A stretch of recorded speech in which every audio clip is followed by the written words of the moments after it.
Hong Kong is a city located at the southeast coast of China. It started out as a farming fishing village and salt production site. After being taken over by the British, Hong Kong has developed into an important trading port and now an international financial center. Today, we have come to Aberdeen, one of the main entreports of Hong Kong in the past. In Cantonese, Aberdeen is known as Hang Gong Zai, which can be translated into Son of Hong Kong or Little Hong Kong. It is believed that Aberdeen is actually where the name of Hong Kong originated from. Before Hong Kong was opened for trade, boat dwellers had already settled in the water areas surrounding Aberdeen. After the opening, apart from the fishing industry, industrial development also started to rise. Following the development of the society, Aberdeen has many changes.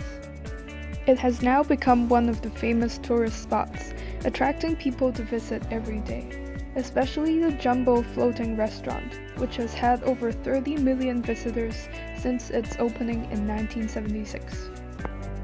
To know more about the changes in Aberdeen, let's interview some locals.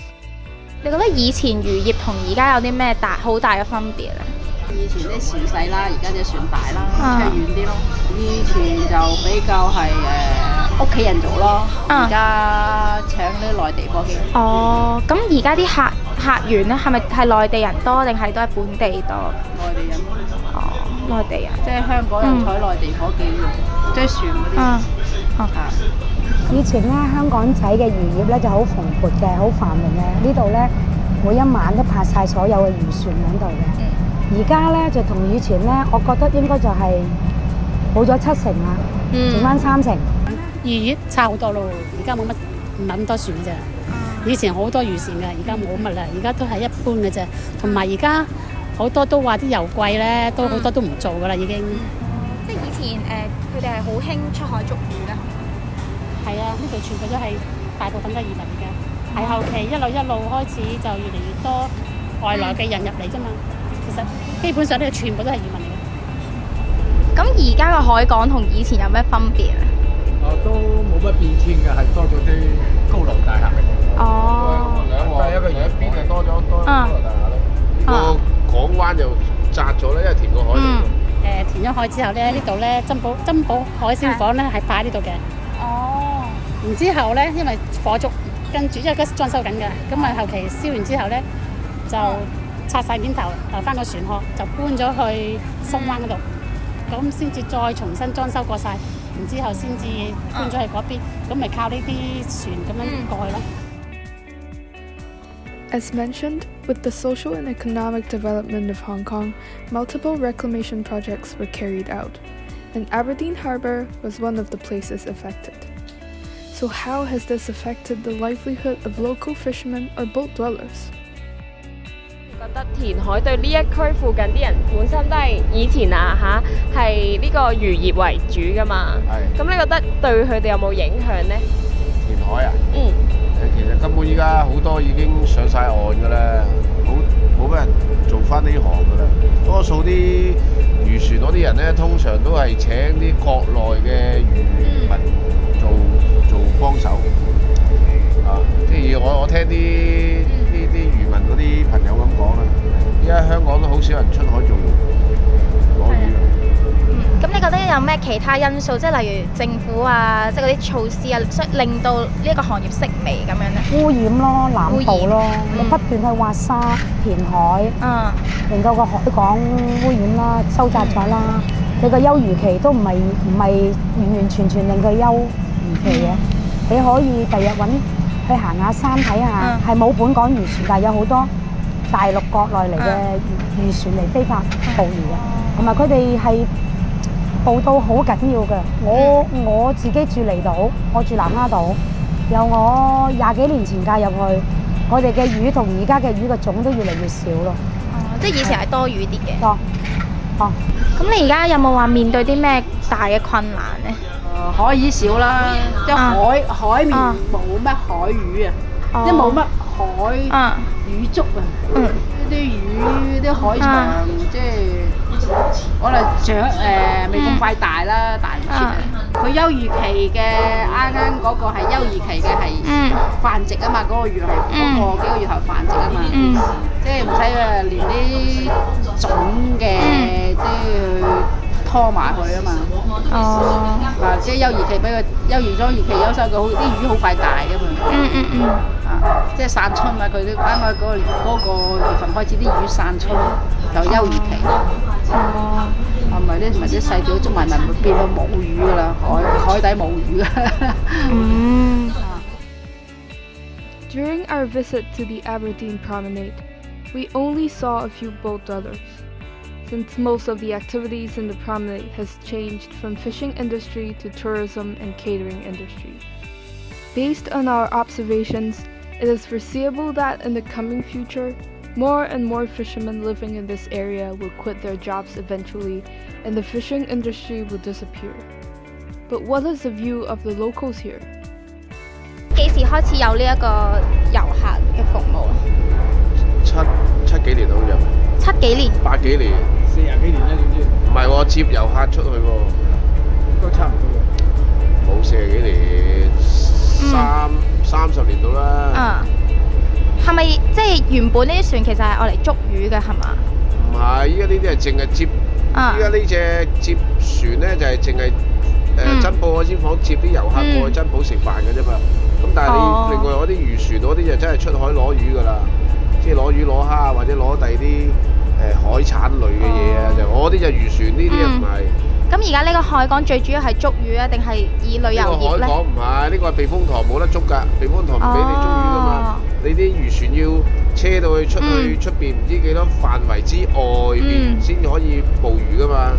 喺避風塘內邊係唔可以捉魚。即係呢個海港最主要都係旅遊業同埋賣魚咁樣。隔離係魚市場咯，係咯，隔離係賣魚咯。哦。其實呢個避風塘係俾啲漁船，譬如話打風嗰陣時咧，就俾佢入嚟呢個港灣入邊避風嘅。哦。最主要就係咁樣嘅，因為你喺個大海出邊啲浪好犀利㗎嘛。其實呢個係避風塘，香港即係避風塘啊嘛呢度。其實咧，以前嗰啲漁民咧，好多都冇書讀嘅。咁之後唔做漁民嗰啲咧，通常都走晒去做地盤啊，做一啲唔需要學歷嘅嘢。咁你嗰啲所謂酒家嗰啲，你都要學個廚先可以做到噶嘛。但係嗰時嗰啲漁民多數都係去晒做地盤多噶啦。所以後期開始一路起樓啊嘛。咁啲人咪走上岸，跟住走去做地盤咯。地盤揾到穩定嘅錢啊嘛，穩定嘅收入啊嘛。你諗下而家地盤幾高？紮鐵嗰啲2000幾蚊日啦。咁你覺得即係將來漁業嘅發展係會點樣咧？即係養咯，全部都養嘅，你覺得？即係養啦，而家會係有啲係遠嘅路嘅，即係飛機咯。即係飛機啊，有啲係菲律賓啊，即係美國嗰區加拿大嗰啲都有嘅。即係佢遠啊嘛，遠嗰啲咪會咯，有啲船未必去到嗰個地方。會式微咯，而家做嘅會艱辛咯。後生嘅唔會做，年紀大嘅要退休。即係如果後生，好似你哋呢啲第日個未來對象，喂，我係捕魚嘅，你係咪跟住佢出海啊？佢一去幾個月㗎喎，分分鐘你要見佢係要搭飛機去嗰度。而家係講遠洋咯，講遠洋㗎啦，唔係香港，即係佢就算翻嚟都唔係本土咯。同埋香港政府做呢個漁業嘅保護咧，就做得唔係咁好。所謂嘅休漁期咧，係休我哋香港漁民，就冇休大陸嘅漁民。冇㗎啦，個前景係一路都會式微，會漸漸係式微，係啦，式微，唔會再話有新嘅一代去做捕魚呢個行業。新嘅一代咧，只會係做一啲叫做養殖魚上嚟呢啲碼頭咁樣，然後去做一個捕魚就會少㗎啦，係啊。就算你香港嘅漁民去捕魚，佢都好少機會係賣翻嚟香港啦。多數都係台灣㗎，係啦。咁另外，你頭先就講到話，即係香港漁業就式微啦。咁你自己會唔會，其實你會唔會想保留，定係即係你嘅？你唯一係可以保留佢漁業嘅文化，個傳統文化，承傳咧就好難㗎啦。嗱，好坦白講啦，即係頭先講啦，後生嘅你唔會入行咯，老嘅要退休，係啦。就算入行佢都唔會玩捕魚啦，養魚又死，捕魚又死，係咯，就係咁咯。Aberdeen used to be an important port for the fishing industry and was also a main entry port for trading in Hong Kong. However, due to the decline of the fishing industry over the years and reclamation being carried out for urban development, Aberdeen has gradually changed from a fishing village to a typhoon shelter and a pier for tourism, with residential buildings alongside the harbour. What has changed is not only the landscape of the Aberdeen harbour, but also the lifestyles of the countless local fishermen who used to live here on their boats.